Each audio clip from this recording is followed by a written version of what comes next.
ఈ రోజు మీరు రాజ్యాంగం ఇచ్చినటువంటి స్వేచ్ఛని వాడుకుంటూ మాట్లాడుతున్న వాళ్ళని, మరీ ముఖ్యంగా మీరు ఏ పదాలైతే వాడారో, మీరు ఏ భాష అయితే మాట్లాడారో ఆ భాష ఇంకొకరు మాట్లాడితే దానికి ఒక రూలు, మీరు మాట్లాడితే మరొక రూలా? పవన్ కళ్యాణ్ నా భాషని కొద్దిగా మన్నించాలి. ఎందుకంటే ఈ భాషని నేను నేర్చుకుంది పవన్ కళ్యాణ్ దగ్గర నుంచే. తొక్కిన్నార తీస్తామని పవన్ కళ్యాణ్ చెప్తాడు కదా, అలాగే తొక్కిన్నార తీస్తారు కొడక.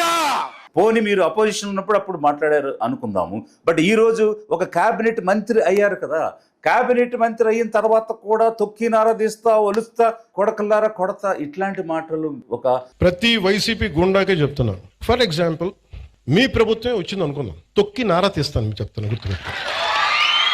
ప్రభుత్వాలు రావడాలు పోవటాలు ప్రజల చేతుల్లో నిర్ణయం ఉంటుంది తప్ప వచ్చినప్పుడు భయపడిపోయి, ఇప్పుడు మీకు చెప్తున్నా కదా 3 సంవత్సరాలు ఉంది రాజ్యాంగబద్ధమైన పదవిలో ఉండి మీరు ఎలా మాట్లాడతారు? మీకు అప్లై కానటువంటి రూల్ వేరే వాళ్ళకి ఏ విధంగా అప్లై అవుతుంది?